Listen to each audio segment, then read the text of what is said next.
ఈ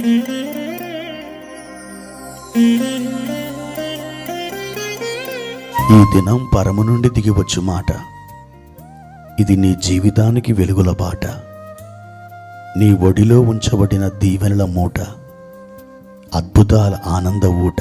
అక్టోబర్ 26 సంవత్సరమంతా మీరు బైబిల్ చదివి ముగించడానికి ఈరోజు మీరు చదవలసిన లేఖన భాగం ఉదయం ఇర్మియా గ్రంథం 9, 10 మరియు 11 అధ్యాయములు, సాయంత్రం 1 తిమోతి పత్రిక 6వ అధ్యాయము. ప్రియమైన దేవుని బిడ్డలారా, ఈ ఉదయకాల సమయంలో ప్రభు యొక్క కృప మీకు తోడైయునుగాక. ఎలా ఉన్నారు? బాగున్నారు కదా? ప్రభు సన్నిధిలో ఈ ఉదయం నిద్ర నుండి లేచిన తర్వాత ప్రార్థనలో కొద్ది సమయమైనా మీరు గడిపారా? దేవుని వాక్యాన్ని మీ చేతుల్లోకి తీసుకున్నారా? ఈ 2 పనులు మీరు చేయకుండా ఎన్నడూ కూడా మీరు గడప దాటవద్దు. ఎందుకో తెలుసా?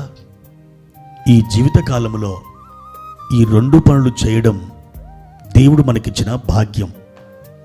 ఒకవేళ నీలో ఉన్నటువంటి ఆ బలం, ఆ హుషారు లేక ఆ ఆరోగ్యం తగ్గిపోయిన తర్వాత, లేదా నిన్ను విడిచిపోయిన తర్వాత ప్రార్థించాలని నీవు అనుకున్న మోకాలు వేయలేవు, ప్రార్థించను లేవు, వాక్యం చదవాలి అని అనుకుంటావు, కానీ నీ కనుదృష్టి నీకు సహకరించదు. ఆ తర్వాత నువ్వు ఎంత ఏడ్చినా బాధపడ్డా పోగొట్టుకునే సమయం అయితే ఎన్నడూ తిరిగి రాదు కదా. ఆ తర్వాత ఈ భూమిని వదిలిపెట్టిన తర్వాత ఇక ఎలాగో మనం ప్రార్థన చేయలేం, వాక్యాన్ని చదవలేం. కనుక ఈ శరీరంలో ఈ భూమి మీద ఉన్నంతకాలం దేవుని వాక్యాన్ని చదవాలి, ఆయన సన్నిధిలో భారముతో ప్రార్థన చేయాలి. అది మీకు మేలు, అది మీకు క్షేమం. ప్రియమైన దేవుని బిడ్డలారా, ఈ ఉదయకాల సమయంలో ప్రభు ఇచ్చిన వాక్య భాగాన్ని చదువుకుందాం. 147వ కీర్తన 3వ వచనం. గుండె చెదిరిన వారిని ఆయన బాగు చేయువాడు, వారి గాయములు కట్టువాడు. ప్రియమైన దేవుని బిడ్డలారా, చాలాసార్లు మీరు ఇలాంటి పరిస్థితుల గుండా ప్రయాణం చేశారు కదూ. గుండె చెదిరిపోయినటువంటి రోజులు మీ జీవితంలో బోల్డ్ అని వచ్చుంటాయి. మీరు అంటున్నారేమో, అప్పుడెప్పుడో కాదయ్యా, ప్రస్తుతం ఈరోజు కూడా నా గుండె చెదిరిపోయింది, నాకు భయమే ఎదురుగా కానవస్తున్నటువంటి ఒక పరిస్థితిగా ఉన్నది నాయన. అంత ధైర్యం చేయలేకపోతున్నాను,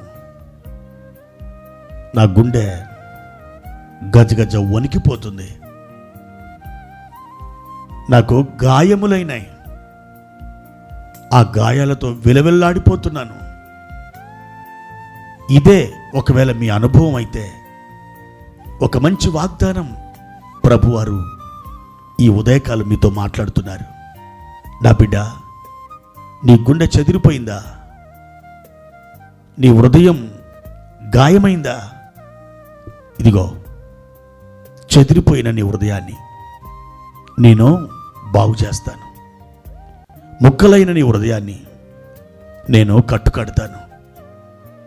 నీవు ఆందోళన చెందకు, నీవు భయపడకు, నీవు విచారపడకు. నేను నీ గాయాలు కట్టడానికే కలువరి శిలువలో నా ప్రాణాన్ని అర్పించాను. నీ కొరకు కొన్ని వేల గాయాలతో కలువరి శిలువలో నేను బాధను అనుభవించాను. ఈ మాటలు యేసు ప్రభువారు నీతో మాట్లాడుచుండగా, ప్రియా సహోదరి సహోదరుడా, ఇదిగో కృంగిన పరిస్థితి నుండి లే, ధైర్యం తెచ్చుకో.